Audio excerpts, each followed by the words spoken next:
Welcome to the Straight Talk on Fleet podcast with Erin Gilchrist. Each week, Erin will be breaking down fleet management, trying to cut through the noise and get down to the real issues safety and operations leaders are struggling with every day. The goal will be to get to the bottom of how leaders can break down these silos of information and accelerate change management, how to use real-time, accurate data to drive massive efficiencies across fleet-focused business processes, and to elevate people's careers with emerging best practices. Now it's time for the Straight Talk on Fleet. Okay, hello again, Fleet community. I'm so excited. We're almost at 60 episodes of the Straight Talk on Fleet in just a little over 2 years. So welcome back to Straight Talk on Fleet. I'm Erin Gilchrist. I am VP of Fleet Evangelism, which is a great title at IntelliShift. It just means that I get to do this, right? I'm a longtime fleet director with a passion for safety, sustainability, certainly efficiency. And I aim to bring my experience here to Straight Talk on Fleet to generate community and elevate the careers of people like me who are listening. So I encourage everyone listening to get involved, join the conversation. But I'm really excited today. I have Brian Fielkow with me today. Welcome, Brian, first of all. Well, thank you very much for having me, Erin. I appreciate it. Yeah, I'm so excited. So Brian serves as Executive Vice President and Risk Resources at Acrisure. But Brian is also a company safety strategist, risk management and growth driver, a notable speaker, author, and advisor. So how I met Brian was earlier this year. We were at the NAFA conference and his keynote followed my breakfast panel. So the audience really got this double dose of safety culture goodness that morning, which I think got everyone excited. We had great feedback, and I can't tell you how much I enjoyed Brian's keynote. Everyone at the conference was extremely impressed with things that from Brian's keynote that they could apply right away, learnings that they could start to change the way their organizations think about safety culture and leadership. So it was super fun hearing you speak at NAFA, Brian. It was just amazing. Thank you. So Brian, I mentioned he's an author, and I am in the process of reading his book right now, which is just fantastic. His book is called Leading People Safely: How to Win on the Business Battlefield. And I'm holding it right here. I'm going to read from it here in a minute. He co-authors this with James Schultz. It's inspiring. It's a thought leadership, experience sharing type of piece on safety culture, but certainly so much more. So I didn't do Brian justice. So I'm going to let you introduce yourself a little bit, Brian. Tell us about your background and sort of how you came to this place in your career. Well, sure, Erin. So look, I began my career. It's not a very traditional path, right? But I began my career a long time ago practicing corporate law, and I enjoy it. But I sort of realized, no, I wanted to get in business and went to work for my favorite client. They were in the recycling industry in Wisconsin. So I spent time in waste and recycling. Then over time, bought my own logistics company in Houston, which is where I live. We grew it, we sold it. And over the years, I learned something. I changed my thinking about safety, where, safety was a department.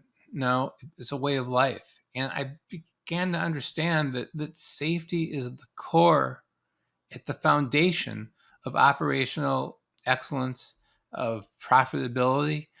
And I noticed that there really wasn't a lot being talked about in that regard. So I decided to write and speak in addition to my business activities on the topic, because I think a lot of times safety is just sort of relegated to, here's the safety office, right? And it's so much different. It's got to be in a company's DNA. It's got to be leader driven. And I really developed a passion for this topic. And now I'm thrilled to be working with, clients all over the country, helping them get to the next level in their safety performance. And remember, it always reverberates to operational performance and financial performance. They're intimately linked. Oh, 100%. And I love the word passion because we share that passion. I mean, having managed and directed a fleet that grew from, 2,800 assets to 13,000, dipped back down. I mean, some were in a around 10,000 for most of my time as a fleet director. There were so many great learnings, but also what I realized is organizations are like, it's like moving the Titanic pretty quickly, doing a 360. It's really hard to, if not done well or right, to get organizations on board with this idea of safety culture. Because I think a lot of companies think that they have a safety culture. And I see a lot of signs when I'm out and about that say safety is our priority. So if you don't mind, I'm going to take a minute because I want to read something from your book. Folks, this is from the thesis in the preface of the book. It says, our thesis is that leadership skills required to successfully lead safety are the same skills needed to lead outstanding organizations. So it's things like attention to detail, focused execution, standardized and disciplined processes, etc. Goes on to say these qualities are the brick and mortar that structure the culture and provide the tangible order necessary to drive results. In substance, there's 4 foundational beliefs, and I love these, Brian. These are so great. First is the best action an organization can take to align engaged employees and make them feel valued. A culture of positive safety does just that. So we know, and I think you know better than I, that people don't leave jobs because they don't get paid enough. They leave because they don't know what's going on. They don't feel engaged or part of the organization, right? I mean, I know in my own experience, when I felt like I could relate my role to the overall goals of the company, I felt connected. So that's a great first foundational belief. The second is a journey to safety excellence has to be a crusade, not a casual endeavor. It says there must be energy around the process. The journey must be leadership driven and cannot be delegated. So I I believe you. I'm with you on this is a journey worth taking. So great introduction there to the book. And then I have to indulge the audience just with one more little statement here, Brian, because this is super bold, but I totally get it and I love it. So right in the introduction to the book, it says safety is the decisive component in the social DNA of best in class companies. This is a bold statement to be sure. And in the book, they explain why, he says, explains why we believe that safety is as close to the proverbial silver bullet as you can find that enables a company to achieve and sustain highly reliable performance, financial results, and outstanding operations. So I'll stop reading, even though I could do that all day. Is that this notion of, and we talked about this before we hit record today, folks, that businesses who don't have a safety culture, a true safety culture, will never achieve what's possible for them in the areas of operational excellence, financial results, all the things. So, with that, great book, highly recommend it for risk safety ops leaders out there who are really trying to move the needle in their organizations around true safety culture. So let's dig into that culture, Brian. Start with your perspective on, what is culture? Why is it important? Why is it important to organizations? Sure. A mentor once told me that if you hear hoofbeats behind you, think that it's probably a horse, not a zebra. The idea being, don't overcomplicate everything. And unfortunately, with culture, I think people have tried to overcomplicate it. Let's not make culture into a zebra. And we'll keep it real simple here, okay? To me, a culture is the convergence of the right people and the right process working in harmony. When you have that, when you've got those tools, you've got the foundation for a successful, healthy culture. You have the wrong people in place, there's not much we can do, right? And we may have great people, but insufficient or inadequate or process that's not understandable. Now we're all doing our own thing, herding cats. So let's keep it real simple, okay? People and process. That's our focus when we're talking about culture. But a couple other thoughts there, and I'd give you is that sometimes we talk about safety culture as if it's independent from company culture. It's not. It's the same thing. Okay. There's no difference. Can you imagine for a minute a healthy safety healthy safety performance, healthy safety, quote unquote, culture bubbling up in a broken company culture. It won't happen. It won't happen.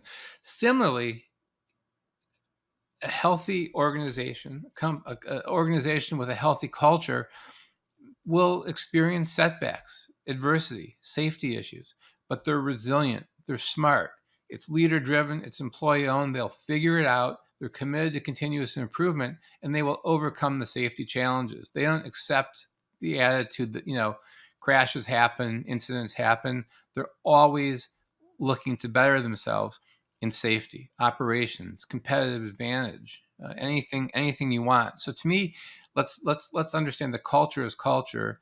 Safety is an important subset. The other thing that's important with culture is, a lot of the people, and I know you and I have spoken about this, but they'll talk about, well, it's behavior, behavior-based safety. And well, I understand that, right? Safety is behavior-based. It's about having our employees do the right thing when nobody's looking. To me, it misses a very important point. Behavior is fluid. Behavior is not absolute. People adjust their behaviors to the environment, i.e., the culture. Exactly. So, in our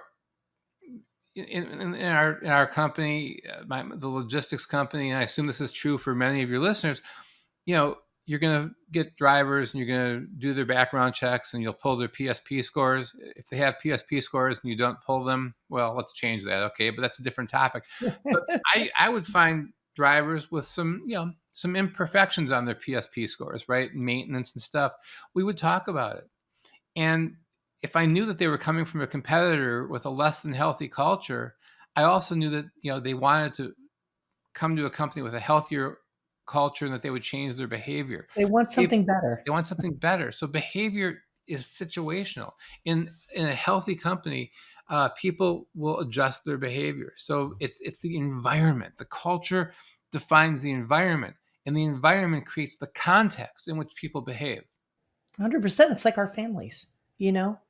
It's like how if mom's in a great mood, everyone's in a great mood, right? It's just so simple that that we do, and I'll use the word we do have control over this problem in organizations of lack of either healthy culture or safety culture, because it's about, setting this example. And I like the top down, bottom up approach to almost anything that I've ever tried to implement in my own fleet in the past, but certainly love this idea that any organization that thinks that they can continue with maybe their positive culture and look at safety as just a subset might be missing the boat. It's really woven into the culture, the DNA that I think makes the difference between good and great organizations on that topic of culture. That's why in great organizations, leaders engage in safety the way they do in all other aspects of the business. Right. It's like every single day is about that. You wake up thinking about it and doing it and acting on it, and everyone does. It's everyone's job. I remember that from your keynote as well. I mean, it's safety is everyone's job. So this idea of one of the things that stuck out to me, we talked about, you go into companies and they have these signs up, safety is our priority. Well, what I heard you say in your keynote was safety cannot be a priority because priorities change. So great point, by the way. Let's dig into safety as a core value and share what you mean by that. Yeah, here's a situation where I think that words really matter because priorities do change. Things can compete for priorities. I could come into the office this morning with a list of things to do. Phone rings, we have a problem somewhere. Well, guess what? Everything on that list just got rearranged. That's what we signed up for by being in business. It's the privilege. It keeps the adrenaline going. Priorities can, do, and should compete with each other. Values, on the other hand, Erin, have to be immutable. We don't sit around in November and say, well, this year our values were integrity, respect, teamwork. What should they be next year? It doesn't work that way. Right. It doesn't work that No, way. hard. Values, nothing can compete for values. I mean, if integrity is a core value, then I don't care how difficult the situation is with a coworker or with a customer, we don't lie to them. We don't violate integrity as a core value. Well, that's where safety belongs. Nothing can compete for safety. I don't care if the customer's upset. I don't care how short we are on staff. I don't care what the production pressure is. We'll manage it. We'll communicate transparently. We'll get through it, but not at the expense of safety. It can't be like, well, we're so busy, just put your foot on the pedal, right? We're so busy, just I know the policies are Your important. inspections. Yeah. I mean, our process is important when times are normal, Monday through Thursday, but Friday, look the other way. It doesn't work Right. that way. And No. and if you allow if you allow things to compete for safety, and the thing that normally does, if not managed, is production pressure. You'll allow production pressure to leapfrog safety, and we have to have conversations with our teams that it's not safe or productive, it's safe and productive every day. And for those people that think that safety is expensive or a drain on production, I got news for you. Consider the cost of the opposite. So it's very Right. important how we message this. And the word cost, it's like that can be financial, but also can be your reputation. Thinking about how safety incidents can affect the reputation of an organization. So cost, it can be. We already know how devastating lack of safety culture is to a P&L and to profitability. But just think about all the other implications as well to the people, to the um, reputation of the organization. Like I said, so many other implications that not having focus on safety can, how it can affect organizations negatively. If you're looking just at the cost of safety in terms of this is what I'm paying out of pocket or this is my insurance cost, you're missing 80% of the cost. I mean, Yeah. you mentioned reputational risk, employee morale, what your clients think of you, your ability to get on a bid list, because these days, you know what, clients don't want to work, prospects don't want to work with rogue operators. They want to work with safe companies. To compete for the best work, this is a commitment you got to make. It goes way beyond the cost of the incidents themselves. And talk about workers. People want to work for a company. I want to work for a company that has a good culture. It's the first question I ask when I interview with a new company is, hey, describe your culture as if it were a person. And then I can decide, hey, is this a person I want to hang out with, work for, get paid by, get directed by? So people care. So I think safety culture drives retention, as you know, but it also attracts new talent in this space where people cannot find drivers and technicians and people to come and work for them. How about have a company that people want to come to work for? So again, I think it's so critical to your retention and to your building your employee base strategy. Yeah, and if that culture scares away employees that don't want to live by it, good. You Yeah, just you don't want you know them working for you yeah, anyhow. yeah. I mean, use it to guard the gates. And I got news for you. In my experience, my best team members always came from other team members. They were recruited by people who were happy at the company. They knew what we were looking for. They knew what we weren't looking for. So, Mhm. it becomes on the positive side, your engaged employees become your best spokespeople for other employees. But you're right. If you don't manage it, employees will get the message pretty quickly that, the people around here just don't seem to care about me, and I'd like to get home every night to my family. Right. Yeah, I talk to prospects a lot in my role today, and they talk about this notion of, hey, if we put in um, cameras, people are going to leave. I'm like, actually, no, they're not. It's all about how you message it because you got to speak from the heart, right? We want to get you home safe every day. The vehicle is a tool. It's another tool in the game.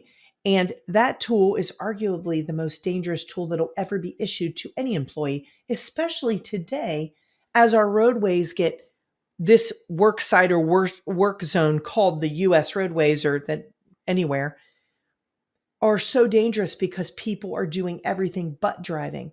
So, it's in the messaging. You're not going to lose people. You're actually going to prove to them that you really do care because you're putting your money where your mouth is. So, it takes me to this next topic that I love that you talk about in your book, and you call these safety dysfunctions. So, talk about some of the safety dysfunctions and what are ways that organizations can overcome these. Well, I'm just going to give you three, and then we can add some more. But Perfect. I think the three I want to talk about are delegated leadership, lack of respect for process, and tolerating toxic behavior. Those are three dysfunctions sort of jump out at me. Big ones. So to me, delegated leadership is the idea that, safety is the responsibility of the safety department. Not quite. There has to be a well understood concept in the organization that safety is everybody's responsibility. Your safety professionals are there to teach, train, coach, mentor, ensure consistency, accountability. They play a vital role. But who is responsible for the execution of safety?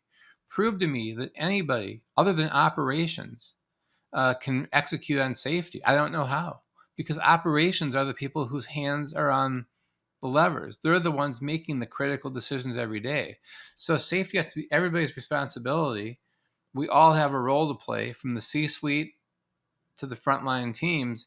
But at the end of the day, it's our operations team that has to make safety happen, because they're the ones whose hands are on the levers. They're the ones making 1,000 critical decisions an hour when they're behind the wheel.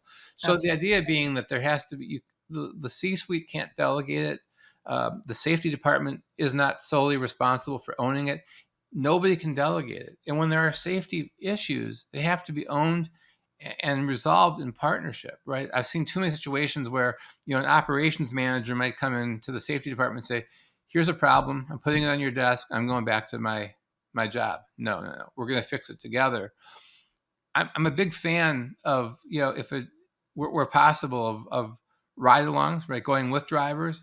But I'm also a big fan of sit-alongs, meaning have drivers come in and see what's going on in the office, and have our operations and safety people sit in each other's chairs. I heard a story once, Erin, you'll like this. A large trucking company had a very good operations executive and a very good safety executive, really good at what they did, but they were at each other's throats and they could not find that common ground. So the CEO said, look, I like you both, but this is the last chance. For the next 2 years, not 2 days, you're switching jobs.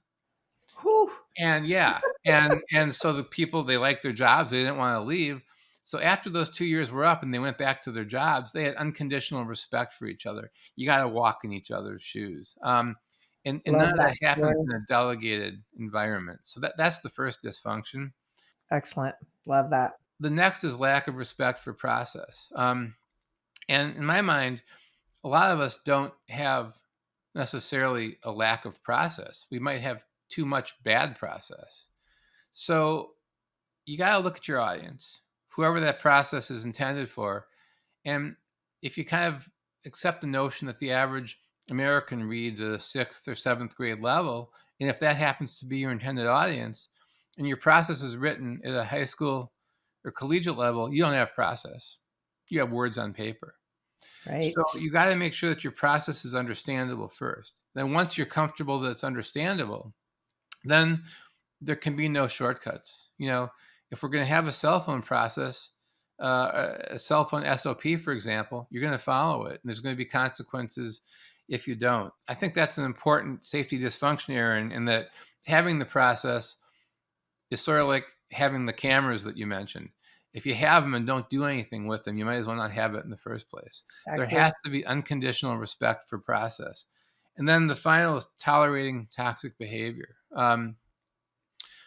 I'm not a fire first kind of person. I believe in coaching, and I fully believe that most safety issues are the result of honest mistakes.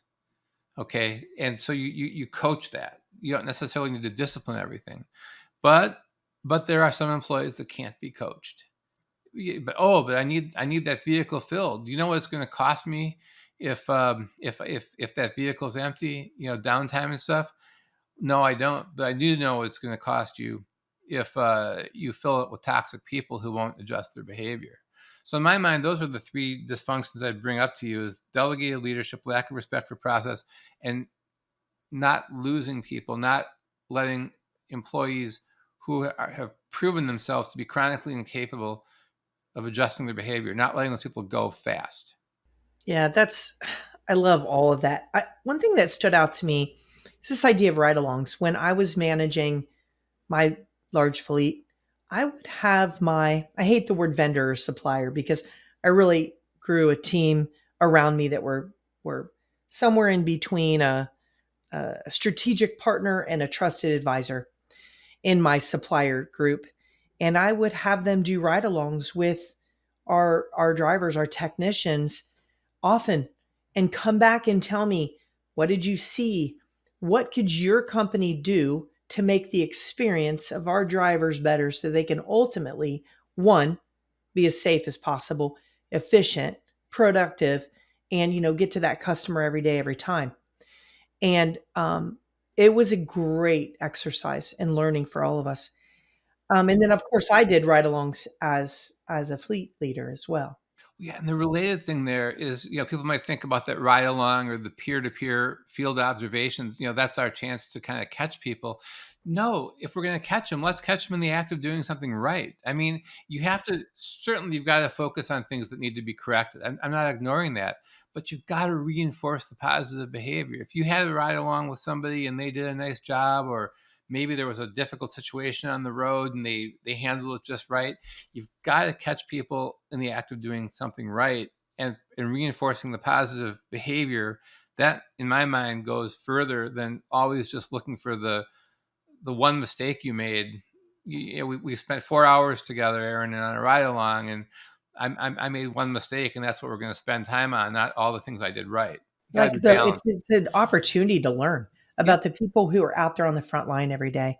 The other thing is this process is, you mentioned, catered for your audience. That's hard. I think organizations, they think they know, they know what they want to say. It's the how they say it to who they're saying it to matters a lot. So I love that as a dysfunction. And folks, I'm excited when we share out this podcast to be able to reiterate some of these points for our listeners, because these are just mission critical things, in my opinion. Now, another thing that you talked about in your keynote that is, hand in hand with some of these safety dysfunctions, because you talked about you can't delegate your safety away. You talked about power versus authority in organizations. So I think fleet leaders struggle with, and I know I did, working for a very large organization, is finding the right people, approaching the right people to move the needle on safety. So talk about this notion of power versus authority, and maybe help our listeners understand how they can sort of penetrate the structure to do the right thing with the right people. If that makes sense. Yeah, what I want people to focus in on, what I would encourage them to focus in on, is who in your organization or your team uh, has the power. You see, a lot of times we focus on authority, and authority, like, Erin, I can give you authority. I can't give you power. I could say, ladies and gentlemen, meet Erin. She's our vice president of operations, and here are her responsibilities. Have I given her power or authority? I've given her authority. I've given her a job description. And Erin, you've got, this is what people can expect of you. And that's easy. And great leaders have both power and authority. But what I want you to focus on is the people that have the power inside your teams that may not have the business cards, the titles, the offices. where does the power lie inside your frontline employees, your opinion leaders? If I asked you right now, people listening, who are the employees on your team that all the other team members go to figure out what's going on in the company? Tell me what's going on here. You probably know, right? These are the people, they weren't given a title, right? These people have power that you can only earn by how you show up. And if you can harness the power of these frontline leaders and bring them into your fold, if you can break that glass that so often separates frontline employees from their managers and harness the power of those leaders, now we're talking. Now you can really make change because you've got this incredible group of people working for you. The most significant, if I look back in my years in logistics, recycling, being responsible for high hazard businesses, high consequence businesses, maybe the biggest breakthrough we made was our driver committee. We asked our drivers to elect a committee of people that were involved every step of the way, not just in safety, overall operations, of which safety was a part. Now, look, we knew who was going to win the election because we knew who had the power. We knew who wanted to serve and who had the credibility of their peers. Because you've got those opinion leaders in your organization right now, okay? The only question is, are they working for you or are they working against you?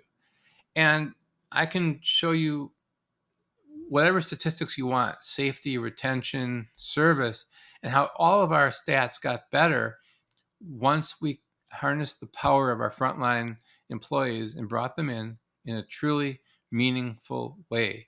That's the difference between power and authority. That's the key difference. Yeah, and that's what drives culture.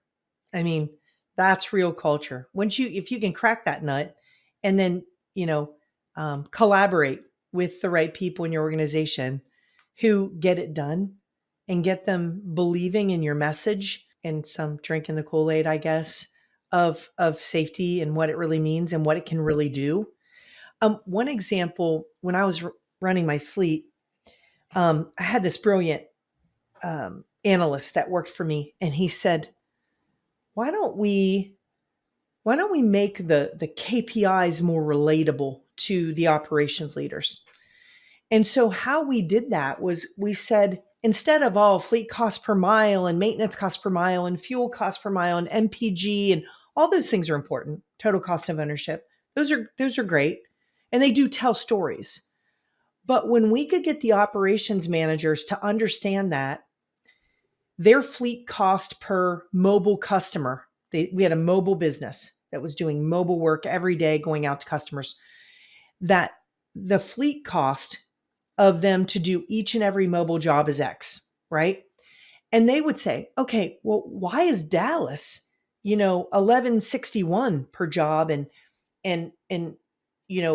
San Diego is $4.40 a job? Well, because here are the things that San Diego's doing right.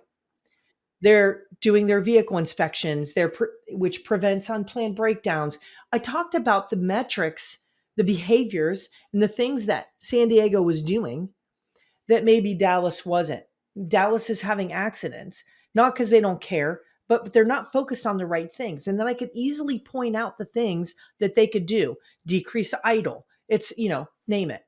And when we could make that KPI something relatable to them, they were like, wait a minute, if I do these things that drive safety and process and efficiency, my productivity goes up, my vehicle cost goes down, my profitability goes up. So then the light bulb started going off. So that's kind of one of those things that it's like harnessing that power, but me giving them the data in that way did, and they reacted in kind. So just a kind of a good example of that. Yeah, one thing I love that's going on right now with all the major telematics providers is, especially with AI, is the shift toward people coaching themselves. Yep, that's what we're doing. It really, I think, is a major shift from where the technology was 10 years ago, where 10 years ago it was more, you'd get a clip, you'd you'd work with the driver, and but it always had that parental feel to it. And there's nothing wrong with that sometimes, but a lot of times, again, especially when you've got just the normal mistakes people make, we're all works in process. So being able to just kind of, Exactly. as you were saying, kind of have that where I control my own destiny, right? That if I do this, this is the outcome. I think where the telematics data and the telematics deployment is going now is so interesting because of that self-coaching aspect that I just don't believe was there, 10 years ago. It wasn't. It wasn't when I started. No. And I implemented telematics across 6,600 assets at that time and then doubled back in 2013. And then I look at where we are today, working for a company that does telematics and AI dash cams and fleet intelligence. It is all about, I just need to know what I need to know when I need to know it. And the drivers have in their hands the ability to have that consistent coaching, that in-cab, audible alert that could wake them up, that could save their lives, that could save someone else's life. And it conditions them. And then they're going home to their families. And the families are becoming better drivers because the driver has been equipped with data, tools, information to self-coach and essentially change their behavior. It's excellent. On the telematics piece, if somebody said, "Hey, Brian, we want you to come back and get back in and run a fleet. We want you to go run another trucking company. But by the way, we don't have telematics and we're not going to," I would be saying, "Thank you very much, but no." I mean, Yeah, thanks. you've got to use the tools available to you. And well, maybe at one point the conversation was, well, should we or shouldn't we? Today it's, why aren't you? Exactly. It's just but I can tell you that every day we do come across companies that are just getting into it. But that's the fun, is That's being able to okay. help them, gather that data that's going to be critical to them going forward. Yeah, good stuff. Love this power versus authority topic. Okay, another thing, we could do this all day because there's so many great nuggets in this book. But talk about the 3 T's. I believe they're critical to driving advocacy, adoption in new safety initiatives. But talk about those for us. Well, the 3 T's I use when I do my presentations. I always put that on the board as kind of the building blocks: treatment, transparency, and trust. And the idea being that if you can't get that foundation proper, it's going to be hard to do much else. Yeah. And so for the first T, which is treatment, I'm assuming we're all way beyond the HR forms of treatment, that get our HR teams and attorneys involved. I mean, the ultimate form of poor treatment, what I care about is anonymity, treating people like they're a number, punch in, punch out, don't know a thing about you. I mean, how can you expect employees to engage in your company mission, your safety mission, if they're anonymous? It doesn't work. 100%. So you got to overcome poor treatment by making sure everybody belongs in the company. Does that mean that we have to be, best friends and go out for dinner? No, but it means every manager should know something about the employees that report to him or her. If somebody is really, let's say there's a major health issue at home, maybe somebody's really sick, or on the positive side, maybe this weekend is kind of the citywide tournament for something that one of their children is competing in. Knowing those little things and making sure the employees know that they matter doesn't mean you're going to be able to accommodate every request. I'm not suggesting this is just we do what we want, but the more you can know something about your employees and work with them, the more they're going to engage, because you're probably dealing with employees, a lot of whom may have been in a number of jobs where they've been treated anonymously, punch in, punch out. So you treat them like they should be treated in the first place, right? And that will help them engage and make sure they understand that they're working in a company that's different than maybe their past employers. Then there's transparency. I mean, we were just talking before about telematics. Well, transparency is about taking time to explain why. Just do it works for a particular shoe company. Doesn't work so well in the world that we play in. So when we put cameras in our trucks, it was never up for a vote. We made a decision. This is what we were doing. But man, we were transparent, right? We had beta groups. We got drivers involved. It's just a matter of being transparent, is taking time to explain why, seeking input, understanding objections. Doesn't mean you're going to veer from your course, but it means you're being honest with people and you're trying to understand their concerns.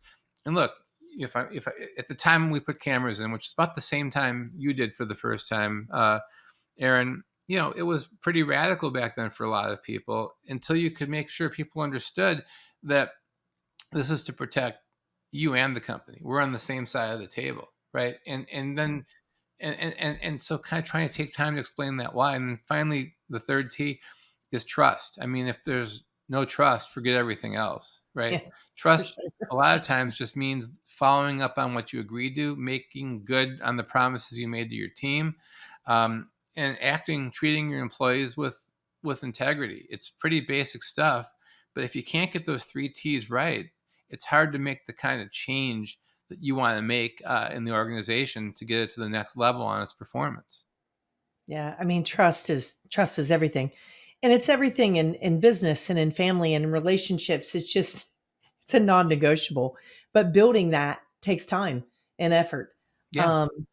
And this idea, when you were talking about power versus authority and the frontline leaders and getting drivers involved, I think the most successful fleet managers that I've met have done that, have really been able to understand what the drivers do every day, what are the situations they're in, and including them in um, building the fleet, the technology, the initiatives.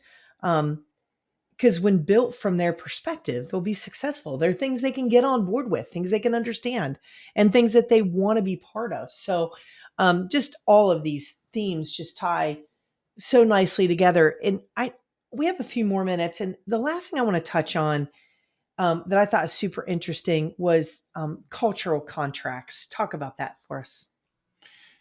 Yeah, well, when I do my presentations, I'll kind of sort of joke about the culture contract, and that here are the two rules for your culture contract. Okay, one page and no lawyers. The idea being I like it. it's not really a contract, but you have one page and only one page, not a page and a half, to write down what you want your new hires to know before they do the job for the first time. Because I trust you can hire technically competent employees, but I also trust, that you're not a mind reader. So you use the quote unquote culture contract to lay out your rules of engagement. So for example, what my culture contract might have said was, I understand that I'm unconditionally empowered to call a timeout for any safety reason, and there will be no fear of retribution. That's the kind of stuff I want you to know before you begin your job, because I don't know what the norms were at your previous employer. So in my mind, what are the things you'd want your employees to know before they start? And what we did is we asked our driver committee, and we asked our frontline, our drivers, saying, what do you wish we would have told you before you started? And that's how we developed our quote unquote culture contract. It's all you're really doing is spelling out the most important expectations in writing that you sign and that the employee signs, so there is no confusion over the expectations on day one. And what's most important? What's most important? I want to make sure you know that, because I don't expect you to assume that, Well, and then they can count on you to keep your word Yeah. and to hold up your end of that contract bargain about this is how we're going to operate. And as long as we do that, we're both doing our thing, we can be safe, healthy, happy, productive, successful, etc. Yeah. I mean, if I tell you that you can call a safety timeout with no fear of retribution, and then somebody penalizes you for calling the timeout, well, that's an organizational issue. I've got to fix that. So you're right. It is truly a two-way commitment. Here's what we commit, in terms of maintenance or, whatever it is you commit to, you got to uphold that. And the employee has to uphold his or her end of the bargain. And that's the whole idea, is to get those expectations lined up before they enter into their job duties. Right. I mean, Brian and I could talk all day, folks, about this. We're both incredibly passionate about safety, but these tidbits today, and again, what I'm learning as I'm reading this book, again, Leading People Safely. Here's what it looks like, folks. Great book.